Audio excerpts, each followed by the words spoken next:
नमस्कार दोस्तों, आप सभी का स्वागत है इस इंडिया ईयर बुक 2021 सीरीज में। हमने चैप्टर नंबर 6 जो बेसिक इकोनॉमिक डाटा है उसको कवर करके दोस्तों चैनल के प्लेलिस्ट में डाल दिया है, आप जाके देख सकते हैं। ये इस पर्टिकुलर वीडियो में हम लोग दूसरे टॉपिक को देखेंगे, प्लानिंग। 23 नंबर का चैप्टर है। इसके अंदर एक तो 5 ईयर प्लान्स है और नीति आयोग है। इस पर्टिकुलर जो वीडियो में हम लोग पार्ट 1 करेंगे। इसके अंदर जो इंडिया के जो 5 ईयर प्लान्स थे सबको डिटेल में ऑब्जेक्टिव्स और उनके अंदर क्या की फीचर्स थे, जो महत्वपूर्ण पॉइंट्स सब 5 ईयर प्लान्स के देखेंगे।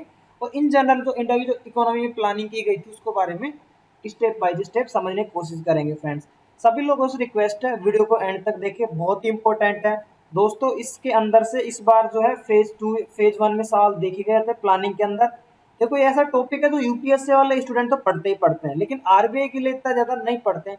लेकिन आप इस बात को मत भूलिए कि अगर प्लानिंग से सवाल आता है, यूपीएससी वाले भी एग्जाम में बैठते हैं, यूपीएससी वालों को हो जाएगा फायदा। फिर आप बोलेंगे पेपर डिफिकल्ट आ गया, यूपीएससी वालों को एडवांटेज हो गया। दोस्तों, अगर हमारी इंडियन इकोनॉमी का आपको जो हिस्ट्री समझना है, डायरेक्टली ईएसआई का टॉपिक है सिलेबस का, तो आपको प्लानिंग का पता होना चाहिए यार। गवर्नमेंट स्कीम्स जो भी चीजें आप पढ़ते हैं, बिना इकोनॉमिक प्लानिंग के अंदर कैसे क्या ऑब्जेक्टिव्स रखे गए थे, क्या क्या टारगेट्स थे, आपका बेस बनाता है यही सब प्लानिंग जो है। तो मैं आप सभी को एडवाइस दूंगा आप वीडियो एंड तक देखें, ताकि आपका जो ईएसआई को आपका जो पढ़ने का तरीका है वो काफी स्ट्रॉन्ग हो जाएगा। इससे फ्रेंड्स आपको बेस मिलता है इकोनॉमिक प्लानिंग। ठीक है, हम स्टार्ट करते हैं। सबसे पहले इकोनॉमिक प्लानिंग जो हमारी दोस्तों हमारे इंडिया की कहाँ से ड्राइव करती है, इसके जो ऑब्जेक्टिव है, बेसिकली जो directive principles of state policy DPSP है हमारे संविधान के, वहां से ड्राइव करती है। हम एक बार एक हल्का सा डीपीएसपी को समझने की कोशिश करेंगे। साथ में जो प्लानिंग का बेस रहता है दोस्तों, पब्लिक और प्राइवेट सेक्टर्स होते हैं ना, एक दूसरे के सहारा के रूप में देखे जाते हैं, कंप्लीमेंट्री होते हैं। ठीक है, हम लोग चलते हैं डीपीएसपी को थोड़ा देख लेते हैं, हल्का समझ लेते हैं डीपीएसपी को। देखो फ्रेंड्स, डीपीएसपी जो हमारा संविधान के आर्टिकल नंबर 36 से लगा के आर्टिकल नंबर 51 के अंदर जो आर्टिकल्स हैं उनको डीपीएसपी बोलते हैं। अब डीपीएसपी के अंदर जो की आर्टिकल्स है ना, डायरेक्टली बाकी एसएससी वगैरह एग्जाम में तो पूछता है, लेकिन आरबीआई वगैरह में नहीं पूछ रहा। लेकिन दोस्तों आप याद रखिए, ईएसआई के अंदर इंडियन पॉलिटिकल सिस्टम नाम का एक टॉपिक है। तो ठीक है, सवाल आता है 2020 के 2021 में नहीं आया, लेकिन उसके पहले हम लोग बात करते हैं। अगर 2017 में, 2018 में, 2019 में ईएसआई के अंदर दोस्तों 2 सवाल आते थे पॉलिटिकल जो है, मोस्टली कॉन्स्टिट्यूशन संविधान से आते थे। तो फ्रेंड्स आप इग्नोर मत करिए, बिकॉज अल्टीमेटली देखो इतना बड़ा सिलेबस है, क्वेश्चंस लिमिटेड आते हैं, तो हर बार ये होगा कुछ चैप्टर से सवाल नहीं पूछे जाएंगे, लेकिन अगले बार पूछ लेगा। तो आपको ये नहीं सोचना है कि 2021 में जिन टॉपिक के ऊपर पूछा उन्हीं को तैयार करना है। दोस्तों आपकी बहुत ही गलत अप्रोच बोलूंगा। अब कॉम्प्रहेंसिवली सभी टॉपिक्स को प्रिपेयर करना है। एग्जामिनर आपको काफी ज्यादा ट्रबल में डाल सकता है अगर आप अच्छे से कवर करके नहीं जाते हैं तो। ठीक है, जो मेन की आर्टिकल्स हम लोग देखते हैं जो डीपीएसपी के अंदर है फ्रेंड्स। सबसे पहला दोस्तों जो स्टेट है वो वेलफेयर ऑफ पीपल प्रमोट करने की पूरा कोशिश करेगा। उसके बाद में equal justice, free legal aid दी जाएगी। उसके बाद विलेज पंचायत का आर्टिकल 40 है। आर्टिकल 41 बहुत ही ज्यादा इंपॉर्टेंट है दोस्तों। इस आर्टिकल के अंदर, इस आर्टिकल से बहुत सारी स्कीम्स बेसिकली हमारे जो देश में चल रही है, right to work, right to education, public assistance in certain cases, जो नेशनल सोशल असिस्टेंस जो प्रोग्राम चल रहा हमारा मिनिस्टर ऑफ रूरल डेवलपमेंट का, वो तो इसी के अंदर है। ठीक है, तो बेसिकली जो सरकारी योजनाएं चलती है ना, इन्हीं आर्टिकल्स के अंदर जो हमारा जो स्टेट है, हमारी जो सरकार है, उनका जो लक्ष्य रखा गया, इन्हीं को इम्प्लीमेंट, इन्हीं टारगेट्स को अचीव करने के लिए वो पर्टिकुलर स्कीम्स चलाई जाती है। आगे बढ़ते हैं हम लोग, देख सकते हैं फ्रेंड्स, आप देख सकते हैं ठीक ठाक वर्किंग कंडीशंस हो, मैटरनिटी लीव्स हो, यहाँ से आर्टिकल 42 से ड्राइव आती है, यहाँ से ड्राइव होता है। उसके अलावा हम लोग बात कर सकते हैं कोऑपरेटिव्स, अलग अलग जो SC ST जो वीकर सेक्शन है उनको भी सपोर्ट किया जाए। और जो छोटे 6 साल तक के बच्चे हैं वो चाइल्ड केयर, उनके बारे में भी एजुकेशन सब कुछ ध्यान रखा जाए। पब्लिक हेल्थ जो है कोशिश करेगा हमारा जो स्टेट का मतलब सेंट्रल गवर्नमेंट फ्रेंड्स, जो हमारी पब्लिक हेल्थ है उसको इम्प्रूव करने का भी कोशिश करेगा, लोग की जिंदगी बेहतर, एग्रीकल्चर, एनिमल हस्बेंड्री, ये सब चीजें आप देख सकते हैं यहाँ पे। ये जो है डीपीएसपी प्रिंसिपल है, बेसिकली इन्हीं को ऑब्जेक्टिव, बेसिकली इन्हीं को टारगेट करने के लिए हमारी इकोनॉमिक प्लानिंग की गई थी दोस्तों। जो 12 फायर प्लान्स आए, तब चलते हैं हम वन बाय वन सारे जो प्लान्स हैं उनको डिस्कस करते हैं। सबसे पहले अगर हम लोग बात करते हैं 5 ईयर प्लान की, सबसे पहला दोस्तों वर्ल्ड की बात कर रहा हूँ मैं, नॉट इंडिया की। सबसे पहला 5 ईयर प्लान 1928 में सोवियत यूनियन ने दोस्तों लॉन्च किया था। और इस लॉन्च करने वाला कौन था? Joseph Stalin. आप याद रखिए फ्रेंड्स, जोसेफ स्टालिन ने 1928 में पहला 5 ईयर प्लान सोवियत यूनियन। ठीक है, यहाँ पे नहीं दिया गया है, मैंने अपना पॉइंट नोट कर रखा है, वहां से आपको बता रहा हूँ। हम लोग सबसे पहले बात करते हैं प्लानिंग कमीशन की, जो कि फायर प्लान्स बना रहा था दोस्तों। प्लानिंग कमीशन 1950 में एस्टेब्लिश किया गया था। इसको एस्टेब्लिश करने का क्या मकसद था दोस्तों? जो हमारा जो गवर्नमेंट है दोस्तों, जो हमारी लोगों की जिंदगी का स्तर बेहतर हो सके, जो हमारे रिसोर्सेज है, लिमिटेड रिसोर्सेज है, उनको यूज कर सके। बिकॉज रिसोर्सेज आर लिमिटेड, तो सब कुछ अचीव नहीं किया जा सकता, हमको एक प्रायोरिटी सेट करनी पड़ेगी बेसिकली। और साथ में हमारी जो प्रोडक्शन जो कैपेसिटीज है उनको बढ़ावा दे सके, और सबको दोस्तों इक्वल अपॉर्चुनिटीज एम्प्लॉयमेंट में मिल सके। ये सब बेसिकली ऑब्जेक्टिव्स को अचीव करने के लिए प्लानिंग कमीशन को बनाया गया था, और ये 5 ईयर प्लान्स के थ्रू इन सब चीजों को अचीव करने का ट्राई करता था।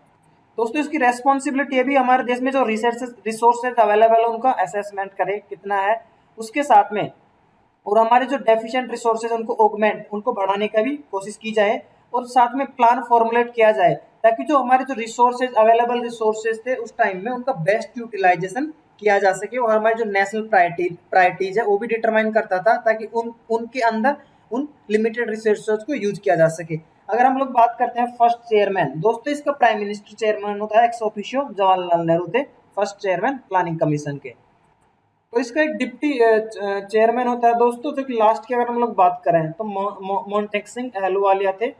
इसके बाद में हम लोग बात करते हैं, देखो फ्रेंड्स 2015 में 1 जनवरी 2015 से नीति आयोग आया था, यानी कि 1950 से लगा के 2014 तक जो है जो प्लानिंग कमीशन फंक्शनल था। इसको रिप्लेस करके नीति आयोग बना दिया गया है। तो इस वीडियो में हम लोग प्लानिंग कमीशन को देख लिया। इनके जो 5 ईयर प्लान है ना, टोटल 12 5 ईयर प्लान आए, सबको 1 बाय 1 करके ऑब्जेक्टिव्स और उनके क्या की फीचर्स थे वो देखेंगे। मैं डाटा को इग्नोर कर रहा हूँ, क्योंकि डाटा इतना पूछा नहीं जाता, बहुत सारा डाटा हो जाएगा और पुराना डाटा को याद करने का कोई मतलब नहीं है। अगर जो कोई की डाटा रहेगा उसको मैं आपको बताऊंगा। अब आते हैं पहले 5 ईयर प्लान पे। दोस्तों मैं स्टार्ट करने से पहले जो लोग फ्रेशर्स हैं या जो लोग जिनको बेसिक आइडिया नहीं इनका, दोस्तों आपको काफ़ी सारी चीज़ें मतलब यहाँ पे आगे जाके थोड़ा कन्फ्यूजन होगा, तो आप इस वीडियो को एक दो बार देखेंगे, रिवाइज करेंगे, जब चीज़ें क्लियर होगी। यहाँ पे दोस्तों 12 5 ईयर प्लान काफ़ी होते हैं, और ऑब्जेक्टिव और प्रायोरिटीज को याद करना बड़ा मुश्किल काम है, लेकिन आपको की फीचर्स याद करना है। आप इसको रिविजन करेंगे ना, जब आपको चीज़ें क्लियर होने वाली है, तो आप जो फ्रेशर्स लोग हैं थोड़ा टेंशन ना लें, आराम से थोड़ा 2 3 4 बार रिविजन करेंगे तो आपको सब कुछ क्लियर हो जाएगी फ्रेंड्स। चलो स्टार्ट करते हैं पहला 5 ईयर प्लान दोस्तों। 1951 के अंदर जो फूड ग्रेन से बहुत सारा बाहर से हम लोग इंपोर्ट कर रहे थे, और उस टाइम इन्फ्लेशन भी काफी ज्यादा था, तो इसीलिए जो पहला 5 ईयर प्लान था 1951 से 1956 के बीच दोस्तों, प्राइमरी सेक्टर यानी कि हम लोग कह सकते हैं एग्रीकल्चर के ऊपर फोकस किया था। इरिगेशन और पावर यानी कि जो हमारे जो एग्रीकल्चर सेक्टर है उसके ऊपर पूरा फोकस किया था इसने। इरिगेशन और पावर प्रोजेक्ट्स के ऊपर भी मेजर इन्होंने बेसिकली जो रिसोर्सेज है अलॉट किए गए थे। तो पहला 5 ईयर प्लान की आपको जो की याद बात रखनी हो, इसने मेजरली प्राइमरी सेक्टर के ऊपर फोकस किया था, और ये जो है दोस्तों हेरोड डोमार मॉडल के ऊपर बेस्ड था। ठीक है, पहला 5 ईयर प्लान किसके ऊपर, कौन से मॉडल के ऊपर बेस्ड था? Herod Domar model. ये आप याद रखिए, आपको पूछा जा सकता है। अगर हम लोग बात करते हैं अलोकेशन की, सबसे ज्यादा अलोकेशन इरिगेशन और एनर्जी को हुआ था, लगभग 27%, सब लगभग 27%। इसके अंदर किस सेक्टर को मिला था? इरिगेशन और एनर्जी को सबसे ज्यादा मिला था फ्रेंड्स। तो इस पर्टिकुलर 5 ईयर प्लान के अंदर जो स्टेट है उसका एक्टिव रोल था, क्योंकि जब आज़ादी मिली थी उसके बाद में हमारे पास रिसोर्सेज, हमारे पास काफ़ी मतलब कैपिटल जो है काफ़ी कम हमारे पास कैपेसिटी थी, तो स्टेट को काफ़ी सपोर्ट करना था। सभी सेक्टर्स के अंदर एक्टिव रोल रहा था स्टेट का दोस्तों। जो पहला 5 ईयर प्लान था उसका दोस्तों जो ग्रोथ रेट रखा गया था, टारगेट, वो 2.11% था। 2.1% टारगेट रखा गया था, और अचीवमेंट हमारे को हुआ था 3.6%। ठीक है, और जब ये 5 ईयर प्लान एंड हो रहा था पहला वाला, तो उस टाइम 5 IITs भी मतलब स्टार्ट हो गई थी 1956 में। अब स्टार्ट करते हैं सेकंड 5 ईयर प्लान दोस्तों। सेकंड 5 ईयर प्लान की बात करते हैं ना, इसका टाइम पीरियड था 1956 टू 1961। इसके अंदर जो फोकस किया गया था फ्रेंड्स, वो था पब्लिक सेक्टर और रैपिड इंडस्ट्रियलाइजेशन। दो चीजों के ऊपर इसके अंदर फोकस किया गया था, पब्लिक सेक्टर और रैपिड इंडस्ट्रियलाइजेशन। अब आगे डिटेल में देखते हैं इसके जो मेन एम थे, क्या इसके टारगेट रखे गए थे दोस्तों। एक तो 25% इसमें जो नेशनल इनकम में बढ़ावा करने का टारगेट रखा गया था। उसके बाद में रैपिड इंडस्ट्रियलाइजेशन, जो बेसिक और हैवी इंडस्ट्रीज के ऊपर फोकस करके इंडस्ट्रियलाइजेशन एक्टिविटी को बढ़ावा देने का टारगेट रखा गया था। साथ में एम्प्लॉयमेंट अपॉर्चुनिटीज को भी बढ़ाया जा सके। उसके बाद में दोस्तों जो 4th नंबर का टारगेट था, इसका जो लक्ष्य था वो था जो इनकम इनइक्वलिटीज है ना, उसको थोड़ा कम किया जा सके, और जो वेल्थ है और दोस्तों इकोनॉमिक पावर है वो थोड़ा एक बेसिकली हम कह सकते हैं जो इवन समानता ला सके डिस्ट्रीब्यूशन के अंदर। और इसके अंदर जो रेट ऑफ इन्वेस्टमेंट है 7 से 11% रखने का टारगेट किया गया था फ्रेंड्स। हम लोग आगे चलते हैं इसके अंदर ही। इंडस्ट्रियलाइजेशन के ऊपर अपन ने देखा ये फोकस किया था, स्पेशली जो आयरन स्टील हैवी केमिकल्स जो है इंडस्ट्री, नाइट्रोजन फर्टिलाइजर्स है, basically heavy engineering machine building industry, इन सब के ऊपर फोकस किया था इस सेकंड 5 ईयर प्लान में। दोस्तों ये जो है प्रशांत चंद्र पीसी महालनोबिस मॉडल के ऊपर आधारित था। सेकंड 5 ईयर प्लान कौन से मॉडल के ऊपर आधारित था friends? Mahalanobis model, PC Mahalanobis model, जिन्होंने 1953 में डेवलप किया था। फ्रेंड्स हम लोग बात करते हैं इसके अंदर जो मेजर अचीवमेंट थे ना, जो 5 स्टील के प्लांट भिलाई, दुर्गापुर, राउरकेला के अंदर इसी पर्टिकुलर 5 ईयर प्लान के अंदर एस्टेब्लिश किए गए थे। सेकंड 5 ईयर प्लान की बात कर रहा हूँ मैं अभी। 4.5% का ग्रोथ टारगेट था और जो एक्चुअल ग्रोथ रेट थी ना उस टाइम 4.27% थी फ्रेंड्स। सेकंड 5 ईयर प्लान का आपको इतना ही याद रखना है काफी अच्छे से।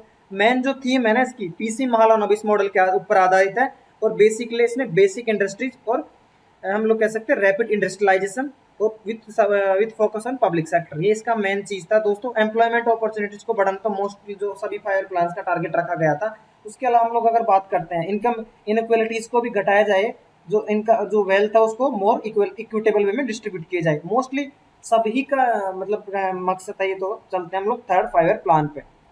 थर्ड 5 ईयर प्लान की बात करते हैं 1961 से लगा 1966 के बीच में चला था फ्रेंड। स्टार्टिंग के अंदर इसके अंदर एग्रीकल्चर के ऊपर फोकस किया, मतलब टारगेट रखा गया था कि जो गेहूं का प्रोडक्शन है वो बढ़ाएंगे। लेकिन 1962 के अंदर इंडिया और चाइना के बीच का जो एक वार हुआ था, उसके बाद में दोस्तों डिफेंस इंडस्ट्री और इंडियन आर्मी का जो है बेसिकली फोकस एरिया हो गया था। उसके बाद में 1965 के अंदर दोस्तों सूखा भी पड़ा था, उसकी वजह से इन्फ्लेशन बढ़ गया था। तो बाद में अल्टीमेटली इन्होंने जो शिफ्ट है ना फोकस इधर अपना प्राइस स्टेबलाइजेशन की तरफ हो गया था। इसके अंदर डैम बनाए जा रहे थे और ये पर्टिकुलर टाइम था जब जो गांव में जो है रूरल एरियाज में प्राइमरी स्कूल्स बनना स्टार्ट हुई थी फ्रेंड्स। और इस 5 ईयर प्लान का नाम था गडगिल योजना। इसके अंदर दोस्तों एक तरीके से फेल हो गया था प्लान। इसकी जो टारगेट ग्रोथ रेट 5.6% रखी गई थी और एक्चुअल ग्रोथ सिर्फ और सिर्फ 2.4% थी दोस्तों। हम लोग अगर बात करते हैं यहाँ पे जो पर्टिकुलर ऑब्जेक्टिव्स दिए उनको मैंने अपनी पॉइंट में डायरी में लिख रखा है, वहां से भी आपको बताया था, ठीक है। अब मैं यहाँ पे क्या दे रखा है दोस्तों उसको हम देखते हैं वापस से। दोस्तों ये वही सेल्फ सस्टेनिंग ग्रोथ के ऊपर फोकस किया गया था। इसके जो इमीडिएट ऑब्जेक्टिव थे ना फ्रेंड्स, इसके अंदर हम लोग देखते हैं क्या क्या था। मतलब नेशनल इनकम को दोस्तों 5% पर एनएम के हिसाब से बढ़ाया जाए और जो सेम लेवल का ही इन्वेस्टमेंट रखा जाए ताकि जो रेट ऑफ ग्रोथ है आगे वाले 5 ईयर प्लान्स में भी बढ़ सके। उसके बाद में दोस्तों फूड ग्रेन्स है, उसके अंदर सेल्फ सफिशिएंसी हम लोग प्राप्त कर सके और एग्रीकल्चर प्रोडक्शन को बढ़ा सके ताकि जो हमारा इंडस्ट्री और एक्सपोर्ट्स है उनकी रिक्वायरमेंट फुलफिल कर सके। साथ में जो बेसिक इंडस्ट्रीज है स्टील, केमिकल, फ्यूल, पावर, इन सबको भी बढ़ावा मिल सके दोस्तों। तो इन्हीं जो इंडस्ट्री से जनरेट हो रहे हैं रिसोर्स, उन्हीं से हम जो आगे का जो इंडस्ट्रियलाइजेशन होगा वो लीड कर सके। साथ में हम लोग अगर बात करते हैं तो दोस्तों इसके अंदर देखो जो हमारे मैन पावर रिसोर्सेज है उनको हम फुल्ली यूटिलाइज कर सके और एम्प्लॉयमेंट अपॉर्चुनिटीज को भी बढ़ा सके, ये भी इसका 4th नंबर का टारगेट था। अगर 5वां नंबर की बात करते हैं तो सबको इक्वल अपॉर्चुनिटी प्रोवाइड किया जाए और जो इनकम के अंदर डिस्पैरिटीज है उनको कम किया जाए और जो वेल्थ है उसको इक्वल मतलब मोर equitable distribution of the economic power. ये तो सेम ही मतलब हम कह सकते हैं टारगेट सेकंड वाले जो था उसके अंदर भी था। एम्प्लॉयमेंट की बात करते हैं, एम्प्लॉयमेंट और मतलब ये इनइक्वलिटीज जो है उसको कम करा जाए, ये तो सेकंड का भी टारगेट था और थर्ड का भी था, ठीक है। मतलब सेकंड के अंदर आप ये कह सकते हैं अगर कंपेरेटिव एनालिसिस करते हैं हम लोग तो सेकंड के अंदर बेसिक इंडस्ट्रीज मतलब रैपिड इंडस्ट्रियलाइजेशन के ऊपर फोकस किया गया था। तीसरे प्लान के अंदर वापस हम लोग है ना एग्रीकल्चर के ऊपर आ गए थे, सेल्फ सफिशिएंसी इन फूड ग्रेन्स, ये चीजों के ऊपर आ गए थे। साथ में अगर हम लोग बात करते हैं वो सेकंड वाला टारगेट हमने रखा था तो बेसिक इंडस्ट्रीज का हमने जो स्टार्ट किया था सेकंड 5 ईयर प्लान में, उसके ऊपर हम और एक्सपांड करना चाहते थे। हमारे जो रिसोर्सेज है उनको हम ऑगमेंट करना चाहते थे, जो आने वाले टाइम में जो इंडस्ट्रियलाइजेशन की जो नीड है वो उन्हीं रिसोर्सेज से मीट हो सके, ठीक है। हम लोग आगे चलते हैं। I think man power resource employment काफी अच्छे से हमने थर्ड 5 ईयर प्लान भी कवर कर लिया है। हम लोग आगे बढ़ते हैं प्लान एनुअल प्लान की तरफ। देखो सबसे पहले तो हम समझने की कोशिश करते हैं भाई 3 5 ईयर प्लान आ गए उसके बाद में एनुअल प्लान क्यों लाने पड़े, ठीक है। क्योंकि ये इस बार आया था सवाल मेरे हिसाब से फेज 1 या फेज 2 में। दोस्तों अगर हम लोग बात करते हैं सबसे की पॉइंट, ये जो प्लान हॉलीडेज बोलते हैं इनको, प्लान हॉलीडेज 1966 से लगा के 1969 चल रहा है। अगर मोटा मोटा मेन बात करते हैं ना तो 3 वजह थी प्लान हॉलीडेज लाने की दोस्तों। पहला था चाइना मतलब इंडिया पाकिस्तान वार हुआ था 1965 में, दूसरा उसके बाद में सूखा पड़ रहा था, उस टाइम काफी ज्यादा सूखा था। तीसरा था दोस्तों लैक ऑफ रिसोर्सेज, वहां पे मतलब रिसोर्स हमारे पास था नहीं। साथ में महंगाई, इन्फ्लेशन भी काफी ज्यादा थी। और दोस्तों हमारा एक्सपोर्ट्स को बढ़ावा देने के लिए हमने उस टाइम हमारी जो गवर्नमेंट थी उसने करेंसी को डिवेल्युएट कर दिया था।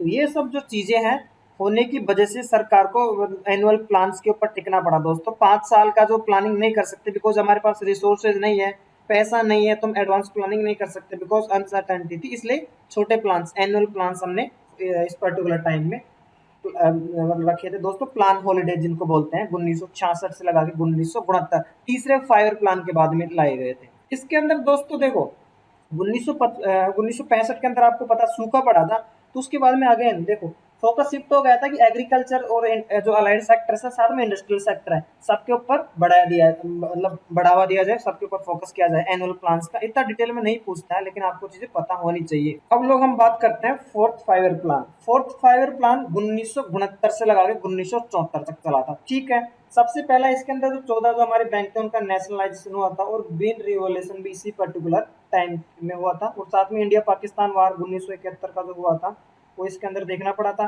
टारगेट ग्रोथ रेट इसके अंदर 5.6% थी, लेकिन एक्चुअल ग्रोथ रेट सिर्फ और सिर्फ 3.3% ही अचीव हुई थी दोस्तों। इस टाइम जो प्रधानमंत्री थी इंदिरा गांधी प्रधानमंत्री थी, ठीक है। इसके अंदर जो की पॉइंट्स दे रखे हैं जो फोर्थ 5 प्लान में 1969 से 1974 के बीच में है, हम लोग बात करते हैं दोस्तों।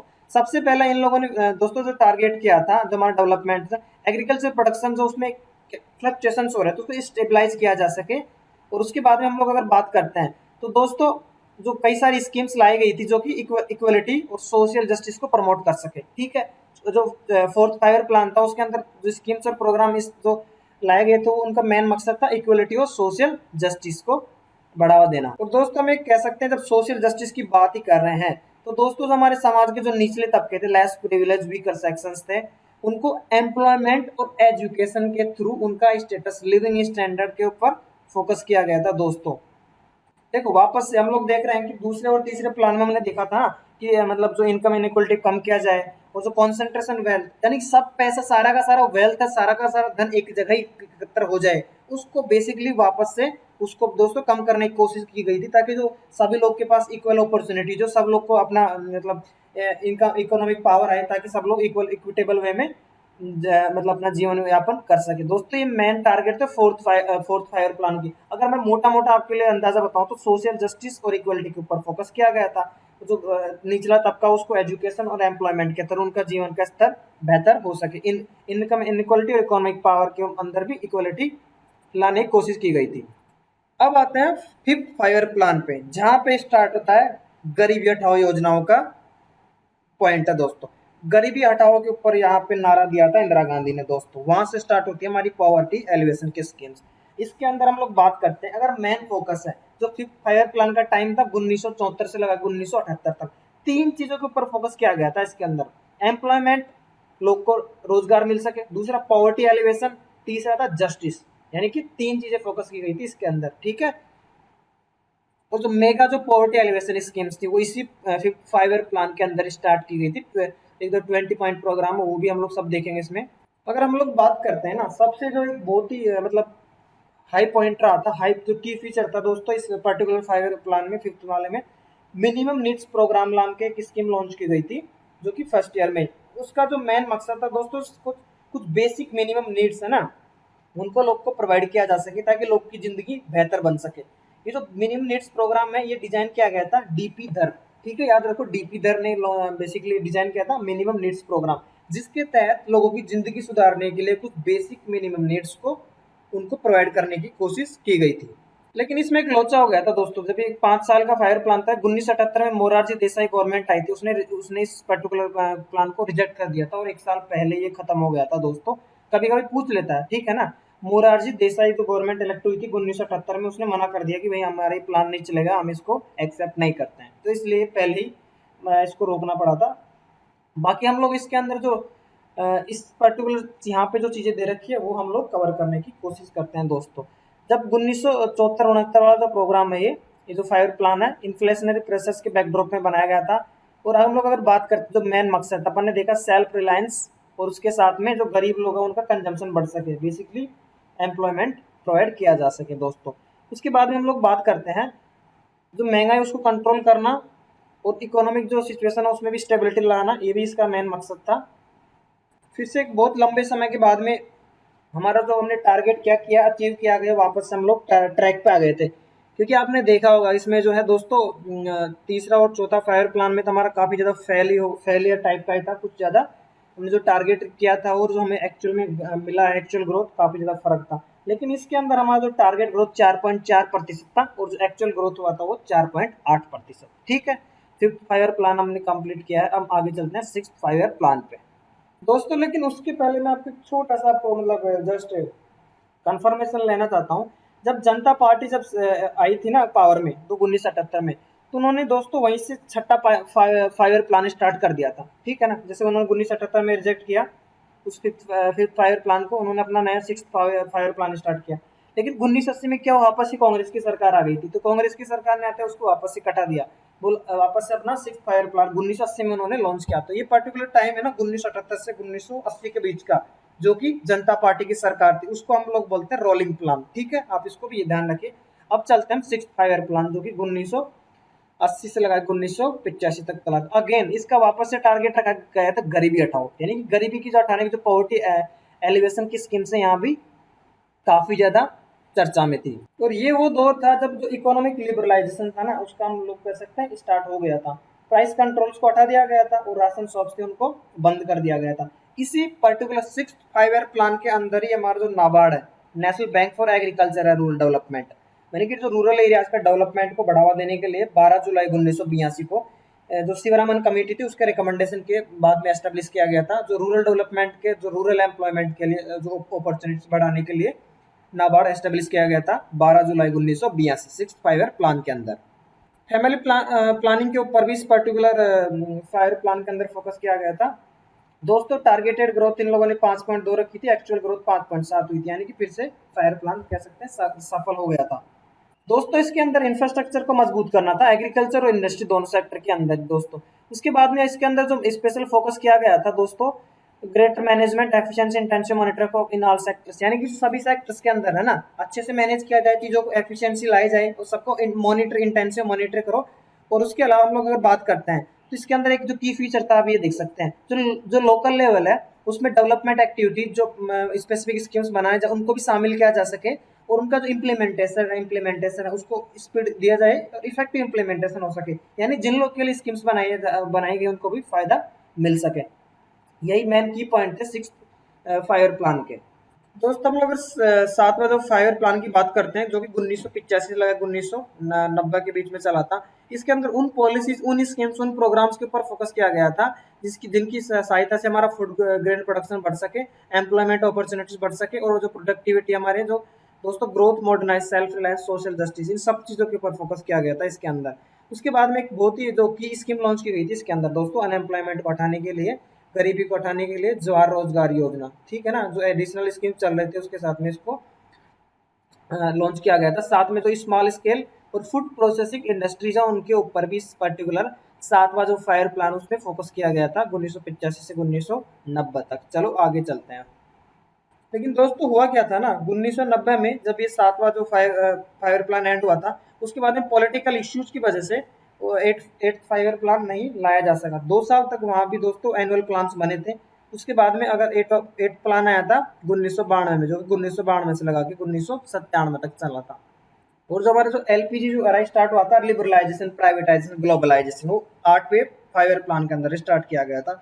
इसका जो एक बहुत ही जो की हम लोग बोलते हैं हाईलाइट, वो था जो हमारी इंडस्ट्रीज है उनको मॉडर्नाइज किया जाए, नई टेक्नोलॉजीज लाया जाए, नई एक्सपर्टाइज लाया जाए, यानी कि जो हमारी जो आधुनिक जो तकनीक है उसको हमारी इंडस्ट्रीज को प्रोवाइड किया जाए।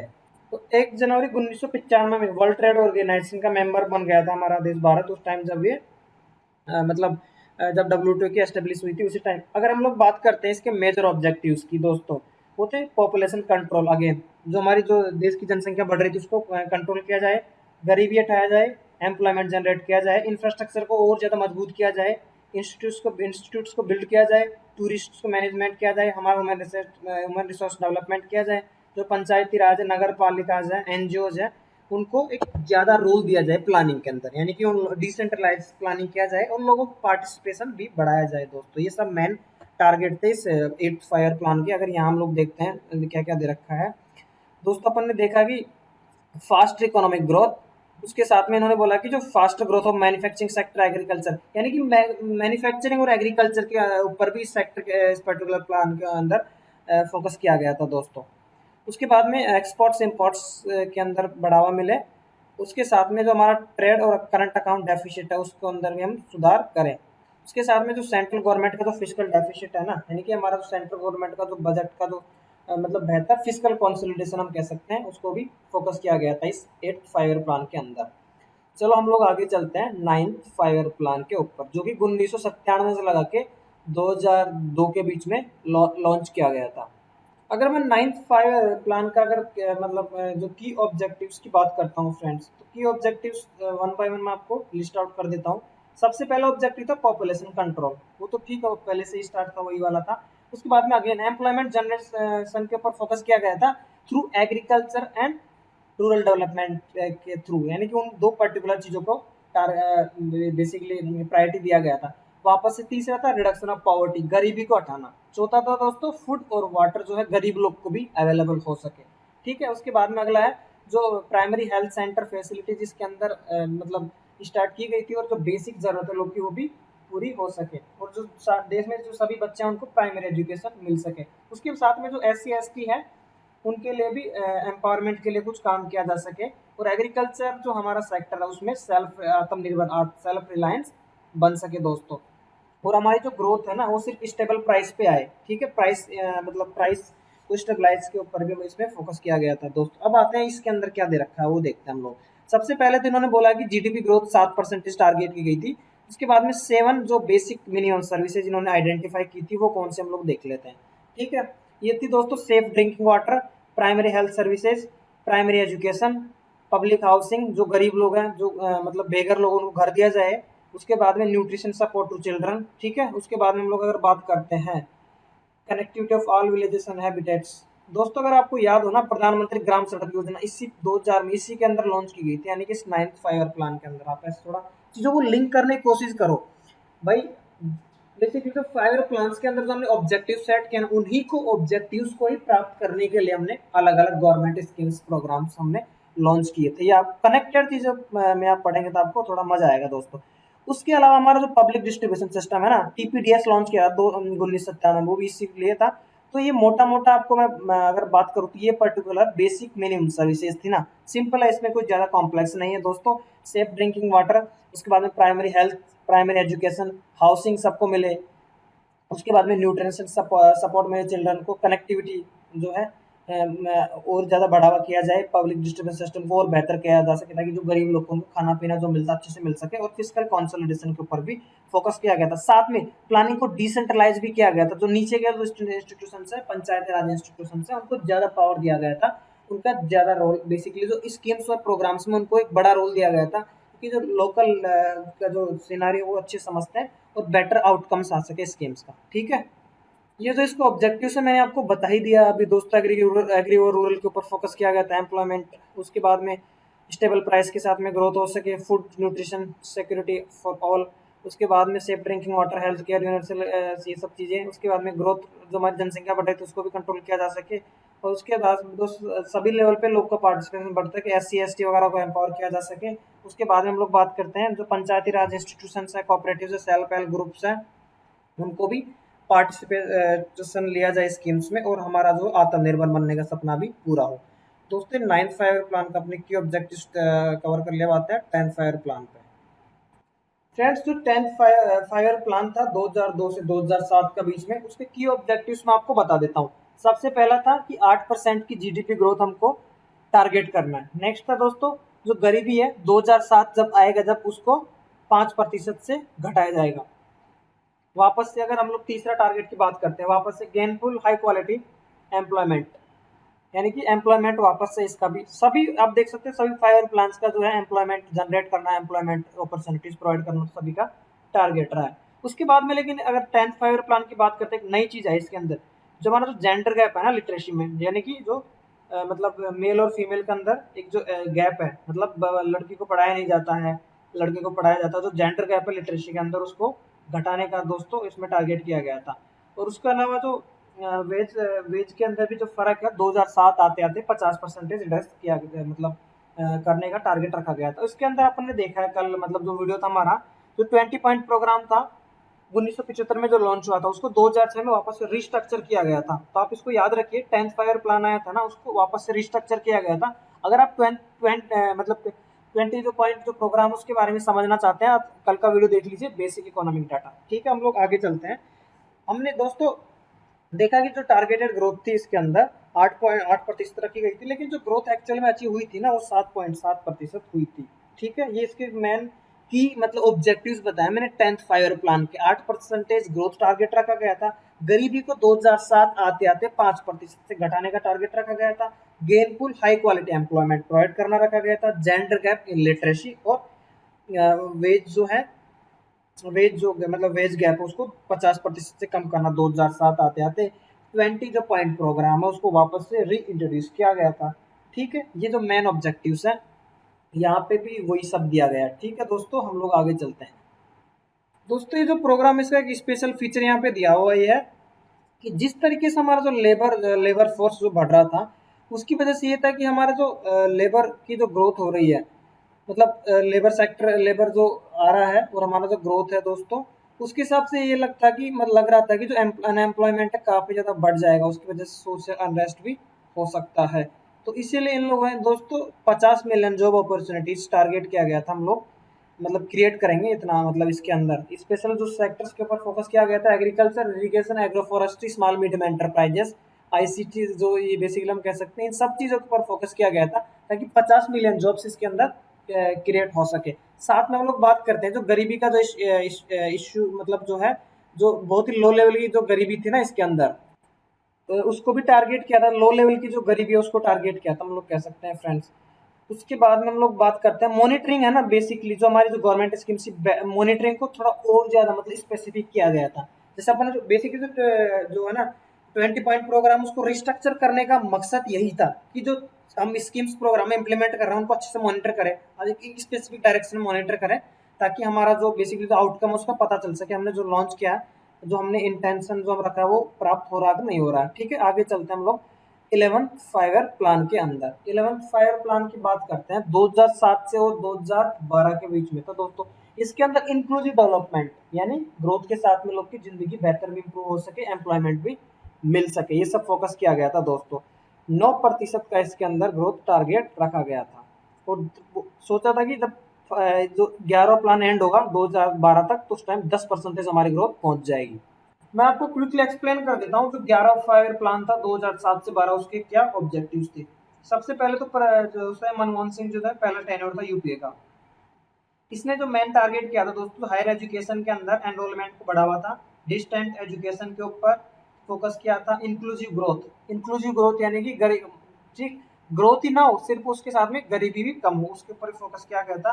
सोशल सेक्टर के ऊपर काफी ज्यादा फोकस किया गया था, वहां के अंदर जो सर्विसेज उसको डिलीवर किया जा सके, स्किल और एजुकेशन के थ्रू एम्पावरमेंट मिले लोगों को। ठीक है, जेंडर इनइक्वालिटी को कम करने के ऊपर फोकस किया गया था। एनवायरमेंटली सस्टेनेबल यानी कि एनवायरमेंट के कॉस्ट पे ग्रोथ ना हो, एनवायरमेंटली सस्टेनेबल हम लोग इनिशिएटिव्स इंप्लीमेंट करें। साथ में जो टीएफआर है, टोटल फर्टिलिटी रेट, उसको भी 2.1% तक उसको लाना था दोस्तों। इन्होंने बोला था जो एग्रीकल्चर की ग्रोथ है ना उसको 4% पहुंचाना है। साथ में 2009 आते आते सभी लोगों को क्लीन ड्रिंकिंग वाटर प्रोवाइड करना मकसद रखा गया था। इन्होंने एग्रीकल्चर में 4%, इंडस्ट्री में 10% और सर्विस सेक्टर के अंदर 9% ग्रोथ टारगेट किया था। ये हो चुका हमारा 11 फायर प्लान। अब आते हैं लास्ट का 12 फायर प्लान पे। दोस्तों काफी लंबा वीडियो हो गया, लेकिन यार टॉपिक ही ऐसा है, काफी कॉम्प्रहेंसिवली आपको पता है पूरा, अपन एक तरीके से इकोनॉमी का जो हिस्ट्री पढ़ रहे हैं पूरा जो है, मतलब 50-60 साल का, तो डेफिनेटली चीज़ों में टाइम लगता है, लेकिन काफ़ी ज़्यादा इंपॉर्टेंट है दोस्तों। ये बेसिक चीज़ें आपको पता होनी चाहिए। बिना बैकग्राउंड के आप पढ़ते हैं तो थोड़ा चीज़ें आपको बोरिंग लगती है, कनेक्ट नहीं कर पाते हैं आप। दोस्तों इस 12 प्लान के अंदर ये आइडेंटिफाई किया गया था कि जो भाई जो डेवलपमेंट प्रोसेस है ना, उसका जो मेन मकसद है इकोनॉमिक, लोग अच्छे उनकी ज़िंदगी हो सके, उनकी अर्निंग बढ़ सके, उनके जो लिविंग स्टैंडर्ड्स इंप्रूव हो सके, सोशल कंडीशंस सब कुछ, मतलब यानी कि एक ओवरऑल जो है ना, एक कह सकते हैं सब पूरी कंप्लीट फोकस किया गया था स्टैंडर्ड ऑफ लिविंग के ऊपर। जो लोग की जो जिंदगी बेहतर बनती है हर तरीके से, मतलब हर तरीके से लोग अच्छे से अपना जीवन यापन कर सके, इसके ऊपर फोकस किया गया था इसके अंदर। लेकिन उन्होंने ये भी बोला है कि अगर हम लोग को ये सब अचीव करना है तो जीडीपी ग्रोथ हमको बहुत जरूरी है, मतलब नेसेसिटी कंडीशन है। इन्होंने वापस से 9% जीडीपी ग्रोथ टारगेट किया था। दोस्तों इस टाइम जीडीपी का जो स्लो डाउन चल रहा था उसको इन्होंने ऐसे प्लान बनाया था कि हमको वापस अगर इस ट्रेंड को रिवर्स करना है तो दोस्तों हमारा जो इन्वेस्टमेंट है उसको बढ़ावा दिया जाए, साथ में सेविंग्स को भी बढ़ावा दिया जाए ताकि जो इन्फ्लेशन है वो कंट्रोल के अंदर रहे। दोस्तों इसके अंदर तो हमने देख लिया 2017 तक चला था ये 5 ईयर प्लान, जो कि 2 साल नीति आयोग ने इम्प्लीमेंट किया था। अब इस चैप्टर में बाकी की जो चीजें हैं ना वो है नीति आयोग के बारे में, वो पार्ट 2 में कवर करेंगे। मैं आपको एक बार फिर से रिवाइज करा देता हूँ जो 5 ईयर प्लान था उसके ऑब्जेक्टिव्स क्या थे। अपन ने देखा दोस्तों 50 मिलियन न्यू वर्क अपॉर्चुनिटीज मतलब क्रिएट करना नॉन फार्म सेक्टर्स में। उसके बाद में जेंडर गैप और सोशल गैप स्कूल एनरोलमेंट में हटाना, यानी कि जो लड़का मतलब होता है ना कि फीमेल और मेल सबको मतलब एक समान इक्वल ट्रीटमेंट, और हायर एजुकेशन है उसको लोग ज़्यादा लोग हायर एजुकेशन प्राप्त कर सके। उसके साथ में मेल न्यूट्रिशन है, 0 से 3 साल के बच्चा उनका कम हो सके, और गाँव को बिजली भी दी जाए। ठीक है, इसके अंदर टारगेट किया गया था प्रोवाइड इलेक्ट्रिसिटी टू विलेजेस। उसके अलावा हम लोग अगर बात करते हैं ग्रीन कवर को बढ़ावा देने के ऊपर भी बात की गई थी, और बैंकिंग सर्विसेज 90% जो हाउस होल्ड्स हैं उनको प्रोवाइड किया जा सके। साथ में जो 50% जनता है ना उसको, रूरल जनता उसको प्रॉपर ड्रिंकिंग वाटर मिल सके। दोस्तों इसके साथ ही हमने 12 फायर प्लान्स को कवर कर लिया है। इस पर्टिकुलर वीडियो में प्लानिंग 2 तरीके से डिस्कस की गई है, एक तो फायर प्लान्स और नीति आयोग। नीति आयोग के लिए दूसरा वीडियो लेके आऊंगा, काफी लंबा वीडियो हो चुका है। सभी लोगों से रिक्वेस्ट, अगर आपने यहाँ तक वीडियो देखा है तो आपको बहुत अच्छा लगा होगा, चैनल को सब्सक्राइब कीजिए दोस्तों, सपोर्ट करते रहे। वीडियो खत्म करता हूँ, शेयर भी करो यार। चलो, जय हिंद, जय भारत, वंदे मातरम।